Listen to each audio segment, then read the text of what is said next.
नमस्कार दोस्तों, DD red के एक और एक्शन वीडियो में आप सभी का स्वागत है। मैं हूं आलोक। तो आज जो वीडियो मैं आप लोगों के लिए लेकर आया हूं, बड़ा इंटरेस्टिंग वीडियो और पहली बार मैं इनके वीडियो पर रिएक्ट कर रहा हूं। ये वीडियो है अभिजीत चावड़ा जी का। और चूंकि अभी मैंने एक डिफेंस डिटेक्टिव पर वीडियो बनाया था जो इसी टॉपिक पे था कि पाकिस्तान के एक यूट्यूबर भाई साहब हैं, उन्होंने सवाल उठा दिया कि जी भारत में तो महिलाएं सेफ ही नहीं हैं और ऐसा है और वैसा है और बड़ा प्रोपेगेंडा किया। तो उसका मैंने जवाब दिया। शायद आप लोगों में से बहुत सारे लोगों ने वो वीडियो देखा होगा, बड़ा सही सबूतों के साथ, जैसा कि मेरी आदत है वैसे मैंने दी। तो ये वीडियो जब मैंने देखा तो मैंने कहा नहीं यार चलो मेरे कॉज को। और उसमें सबसे बड़ी बात है कि उस यूट्यूबर ने, वो लाहौरी फाइट वाले यूट्यूबर थे, उन्होंने पूरे भारत के पर तो सवाल उठाया ही, खासकर हमारे हिंदू धर्म को उन्होंने टारगेट किया कि हिंदू धर्म होने की वजह से ही महिलाओं के साथ यहाँ पे दिक्कतें हैं और ऐसा है और वैसा है। और उन्होंने अपना धर्म जो है, अपना मजहब, उसको श्रेष्ठ बताया कि जी देखिए हमारे यहाँ तो ऐसा और वैसा नहीं। तो फिर मैंने तसल्ली बख्श जवाब दिया उनको, बढ़िया जवाब दिया है। और देखते हैं कि उसके काउंटर में वीडियो क्या लेकर आते हैं। और एक और उनका काउंटर वीडियो अभी मैं तैयार कर रहा हूँ। वो चूंकि मेरे ऊपर सीधा पर्सनल अटैक था तो उसको थोड़ा समझ बूझ के टैकल करके उसको थोड़ा जवाब दूंगा, क्योंकि वो पर्सनल अटैक था। और पर्सनल अटैक जब कोई करता है तो मैं ठीक ठाक जवाब देता हूँ और तगड़ा जवाब दूंगा पर्सनल अटैक का, और बताऊंगा कि आपको ऐसा क्यों नहीं करना चाहिए था। और लाहौरी फाइट चैनल भी जो है वो भी वो सुनेंगे और समझेंगे कि मैंने ये बातें क्यों कही हैं और क्यों मैं ऐसा करने को कहूंगा, जो कुछ भी मैं कहूंगा वो। तो खैर उस पे आऊंगा अभी आराम से, अभी तो हड़बड़ी नहीं है, आराम से तसल्ली बख्श, आपको तो पता ही, आराम से काम करता हूं मैं। तो अभिजीत चावड़ा जी का वीडियो है, इसका टाइटल है is India really the worst country for women. तो चलिए भाई देखते हैं कि वो क्या बता रहे हैं। और चूंकि इनके भी ये सारा फैक्ट्स लेकर आते हैं, ये भी मैंने इनसे बहुत कुछ सीखा है। मैं भी फैक्ट्स लेकर आता हूं, ये भी फैक्ट्स लेकर आता हूं। तो चलिए। क्या भारत एक पेट्रियार्कल सोसाइटी है? क्या भारत एक मिसोजिनिस्टिक सोसाइटी है? क्या भारत एक एंटी विमेन सोसाइटी है? हमारे हिस्ट्री टेक्स्ट बुक्स कुछ कुछ ऐसा बोलते हैं, हमारे हिस्टोरियंस कुछ कुछ ऐसा बोलते हैं, हमारे हिस्ट्री टीचर्स हमें ऐसा सिखाते हैं। लेकिन सत्य क्या है? What is the truth? तो लेट अस एग्जामिन के भारत के इतिहास में महिलाओं का क्या रोल रहा है।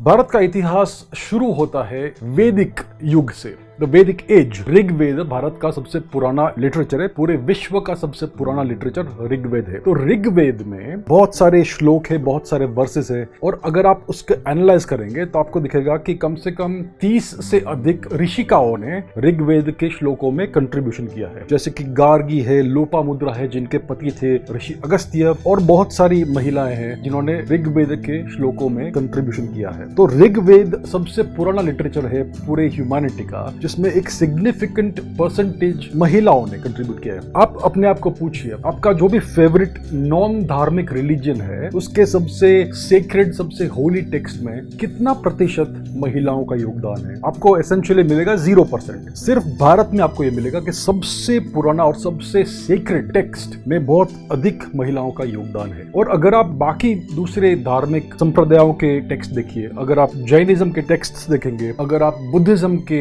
सेक्रेड लिटरेचर को देखेंगे, अगर आप सिखिज्म के सेक्रेड लिटरेचर को देखेंगे, तो उसमें कितना योगदान महिलाओं का है? इसमें भी आपको मोस्टली 0% मिलेगा। सिर्फ जो सबसे पुराना धार्मिक ट्रेडिशन है जिसे हम कहते हैं सनातन धर्म, उसमें आपको बहुत सिग्निफिकेंट महिलाओं का कंट्रीब्यूशन मिलता है सेक्रेड टेक्स्ट्स में। अब हम ऋग्वेद की बात कर रहे हैं तो ऋग्वेद में एक महिला वॉरियर की बात आती है जिसका नाम था विशपाला। तो विशपाला का इसमें एक चैप्टर है, इसमें वो एक महिला वॉरियर थी, उन्होंने एक युद्ध में भाग लिया। उस युद्ध में, उस लड़ाई में उनका एक पैर कट गया, तो उसको एक प्रोस्थेटिक लेग फिट किया गया जो मेटल का बना था, और वो फिर वापस जाकर युद्ध में वापस री एंटर हुई। तो ये एक महिला है जो एक वॉरियर थी, एक क्वीन थी, और ये सबसे पुराना एग्जाम्पल है एक प्रोस्थेटिक लिम्ब का। तो आपको ये साइंस का भी एग्जाम्पल मिलता है और विमेन्स एम्पावरमेंट का भी एग्जाम्पल मिलता है, विमेन लीडरशिप का एग्जाम्पल मिलता है।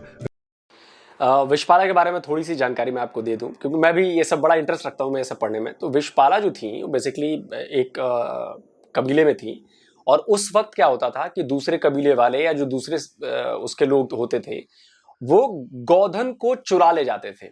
और गोधन आप समझ रहे हैं, मतलब गाय बैल, ये उस समय की सबसे बड़ा ट्रेजर होता था, खजाना होता था, सबसे बड़ी कीमती चीज होती थी, क्योंकि उसी से आपका खाना पीना रहना, बिजनेस सब कुछ उसी से चलता था, खेती बाड़ी सब कुछ उसी से चलती। तो गोधन बहुत कीमती माना जाता था और सुरक्षा के लिए लोग अपनी जान तक लगा देते थे।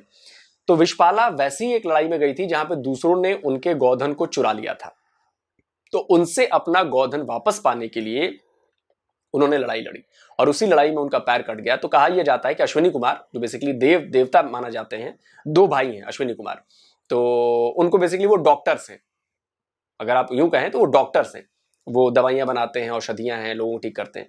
तो अश्विनी कुमार ने उन्हें ये पैर लगाया, प्रोस्थेटिक जिसकी बात चावड़ा साहब कह रहे हैं वो लगाया। तो सोचिए कि कितना एडवांस है कि उस समय जब पूरी दुनिया में पता भी नहीं था कि प्रोस्थेटिक क्या होता है, उस जमाने में हमारे धर्म ग्रंथ में ये बात लिखी है कि उनको एक पैर लगाया गया। आप समझिए, ये सबूत है इस बात का, जो ये बात कह रहे हैं ना साइंस वाली, तो ये सबूत है।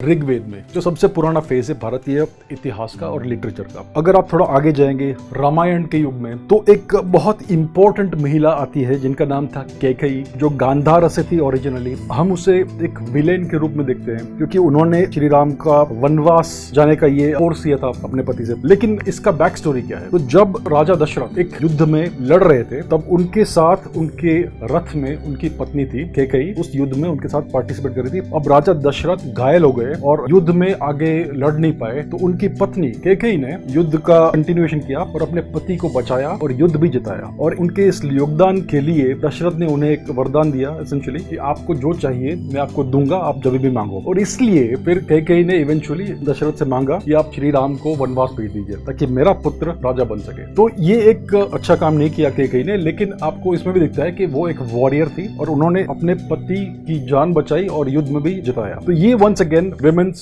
एम्पावरमेंट का बहुत इनक्रेडिबल एग्जाम्पल है। और ऐसी बहुत सारी महिलाएं आपको भारतीय इतिहास में दिखेगी। फॉर इंस्टेंस महारानी नायकी देवी, जो सोलंकी डायनेस्टी की एक क्वीन थी, उनका जो पुत्र था वो बहुत छोटा था जब उनका पति मर गया, तो कुछ वर्षों तक उनको क्वीन रीजेंट बनना पड़ा। उसका मतलब ये है कि she ruled on her son's behalf. ये शायद 12वीं शताब्दी का इतिहास का एक चैप्टर है। तो उस समय मोहम्मद घोरी ने भारत के वेस्टर्न रीजन पर आक्रमण कर दिया और महारानी नायकी देवी ने अपनी पूरी सेना को लेकर उस इन्वेडर से मिली युद्ध में माउंट आबू के आसपास, और बैटल ऑफ कयादरा में उन्होंने मोहम्मद घोरी को हरा दिया। ये भी एक बहुत महान महिला थी जिसे भारतीय इतिहास शायद भूल गया है। और ऐसे बहुत सारे एग्जांपल्स हैं, जैसे कि रानी अबक्का चौटा, जिन्होंने पोर्चुगीज इन्वेडर्स से अपने पूरे जीवन भर युद्ध किया और हमेशा उनको हराया। रानी लक्ष्मीबाई, जिन्होंने ब्रिटिश साम्राज्य के साथ जंग किया और उनकी अनफॉर्चुनेटली इसमें जान चली गई। तो ऐसे आपको बहुत सारे एग्जांपल्स मिलेंगे। मैंने कुछ ही एग्जांपल्स दिया है, लेकिन भारतीय इतिहास में हमेशा आपको दिखेगा कि महिलाओं का बहुत ही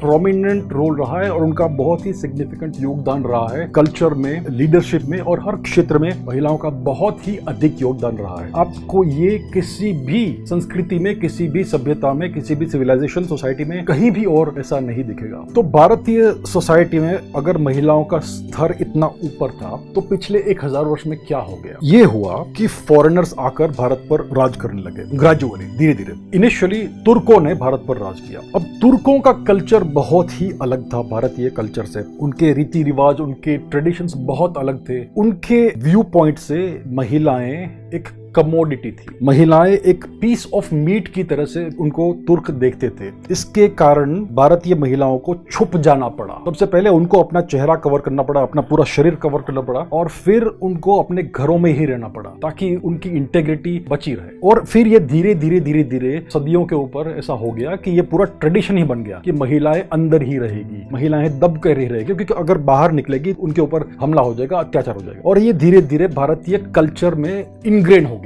इन कारणों के वजह से आज बहुत डिस्टॉर्शन आ गया सोसाइटी में, और जो महिलाओं का एग्जॉल्टेड स्टेटस था वो चला गया और बहुत ही सप्रेस्ड स्टेटस हो गया। अब आप एक प्रश्न पूछिए अपने आप को कि इसका फॉल्ट किसका है? तो मैं एक एग्जांपल देता हूं। 1976 में स्टीव जॉब्स और स्टीव वॉजनियाक ने एक कंपनी की स्थापना की, एप्पल कंप्यूटर, और 1984-85 तक उन्होंने एप्पल कंप्यूटर को बहुत बड़ी कंपनी बना दी। एप्पल 1, एप्पल 2, एप्पल 3, लीसा, मैकिंटॉश, ऐसे बहुत इनक्रेडिबल, बहुत ही अच्छे मॉडल्स निकाले उन्होंने पर्सनल कंप्यूटर्स के, और पर्सनल कंप्यूटिंग को एक कॉमन मैन एंड वुमन के हाथ में उन्होंने पहुंचा दिया, और एप्पल कंप्यूटर की कंपनी बहुत ही प्रोमिनेंट कंपनी बन गई। फिर क्या हुआ कि एक बोर्ड रूम टेक ओवर हुआ और स्टीव जॉब्स को को कंपनी से निकाल दिया गया 1985 में। उसके बाद 12-13 वर्ष तक दूसरी लीडरशिप रही एप्पल कंप्यूटर में और कंपनी ऑलमोस्ट बैंकरप्ट हो गई। 1997 में स्टीव जॉब्स वापस आया और फिर उसने फिर से कंपनी को बड़ा कंपनी बना दिया। iMac आया, iPod आया और फिर iPhone भी आया और आज एप्पल कंप्यूटर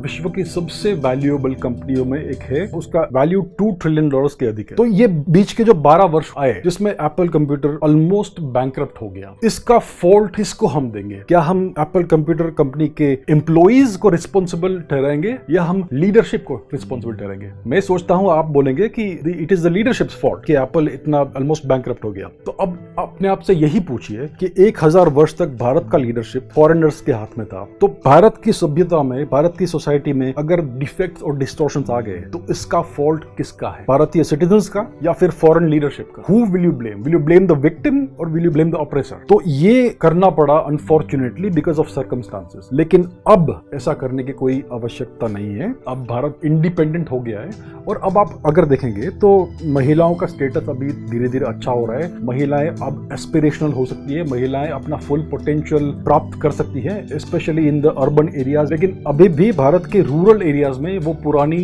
अनफॉर्चुनेट जो सर्कमस्टांसेस थी उसके बहुत सारी यादें हैं और कुछ कुछ जगहों पर वो पुराने ट्रेडिशंस पिछले 1000 वर्ष के कुछ कुछ जगहों पर अभी भी चल रहे हैं। तो धीरे धीरे हमें ये सब हटाना है और हमारी जो सोसाइटी एक जमाने में हुआ करती थी वैसे हमें वापस आना है। तो the future is looking bright और हमें बहुत सारा और प्रोग्रेस करना है। लेकिन मैं ये मानता हूं कि अगर आप फेमिनिज्म की बात करते हैं तो feminism should be about women's empowerment. Women's empowerment का एक सिंपल डेफिनेशन ये है, every woman should be allowed to reach the fullest of her potential as per her wishes and her desires. अगर हम ये महिलाओं को दे सके तो हमारा काम हो गया, हमारी सोसाइटी फिर से मुक्त हो गई। तो ये आपको इस पर्सपेक्टिव में देखना है। भारतीय संस्कृति, भारतीय कल्चर बहुत ही इनक्रेडिबल कल्चर है। महिलाओं का हमेशा बहुत रिस्पेक्ट रहा है भारतीय संस्कृति में और बहुत प्रोमिनेंट रोल रहा है और हम ऐसी इच्छा करते हैं कि फ्यूचर में भी फिर से ये स्थापित हो जाए। Thank you very much.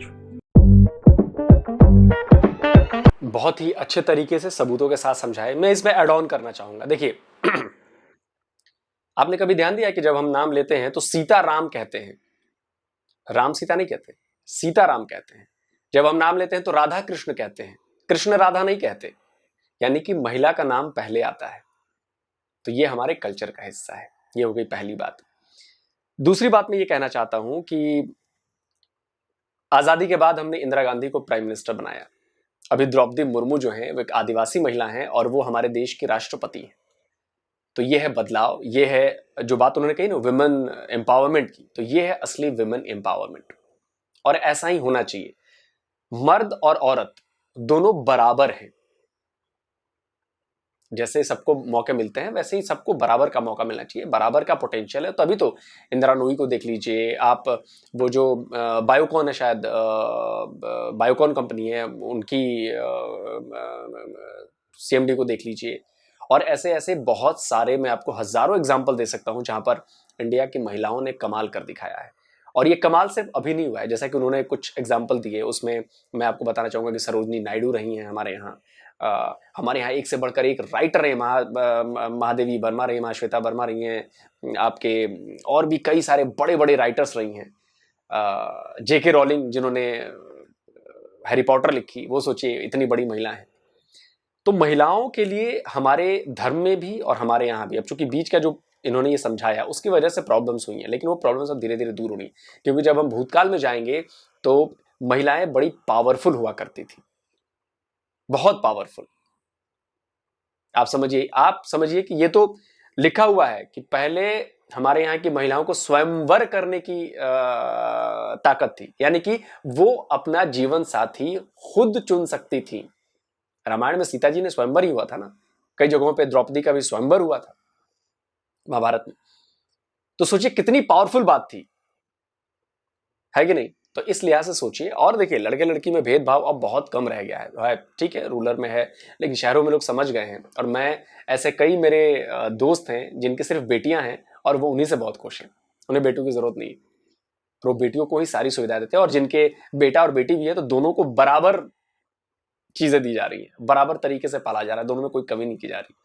तो ये है, अब नया भारत है और पुरानी संस्कृति है, परंपराएं हैं, उनको लोग समझ रहे हैं, जान रहे हैं, बूझ रहे हैं, पढ़ रहे हैं, सामने आ रही हैं चीजें। अभी तक तो दबा दी गई थी, जला दी गई थी, छुपा दी गई थी, किसी तरह इनको दबा दो, कर दो, क्योंकि ये तो बहुत एडवांस सभ्यता थी ना हमारी, तो जिसमें भाई प्लास्टिक सर्जरी भी उस वक्त हुआ करती थी, कैटरैक्ट सर्जरी भी, आंखों की सर्जरी उस वक्त हुआ करती थी, बाद में ना अब आए हैं लोग, हमारे यहाँ तो बहुत पहले हुआ करती थी। और ये तो ऑन रिकॉर्ड है, मतलब इसमें कोई मैं हवा में बातें नहीं कर रहा, ये ऑन रिकॉर्ड चीजें। तो ये है, और मुझे लगता है कि फिर से हम वापस अपना पुराना गौरव वापस पा रहे हैं धीरे धीरे। अभी आपने देखा ही है कि भाई हमारे मार्स मिशन में, हमारे चंद्रयान मिशन में महिलाओं, विमेन साइंटिस्ट का कितना बड़ा रोल रहा है, कितना बड़ा रोल रहा है। और ऐसे ही बदलेगा धीरे धीरे, रातों रात तो नहीं होगा। जो अगर प्रॉब्लम्स हुई हैं तो उसी हिसाब से चीजें धीरे धीरे ठीक होंगी। तो जल्दी हाजिर होता हूं एक और नए वीडियो के साथ। नमस्कार, जय हिंद।